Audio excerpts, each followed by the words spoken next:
Today we have the 2022 Bmw i4. This vehicle has done just over 71,000 miles. It has an automatic transmission and a fully electric motor.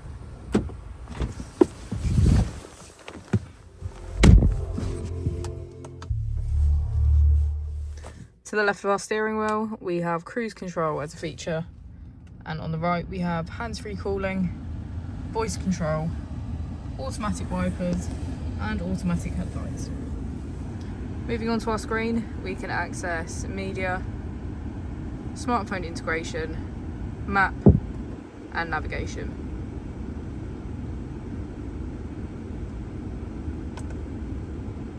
We also have Apple and Android CarPlay, Spotify and charging, and our BMW ID. If we put the vehicle into reverse, we can see that it comes with a parking camera with front and rear parking sensors. Using our mode buttons, we can switch between Sport, Comfort and Eco Pro.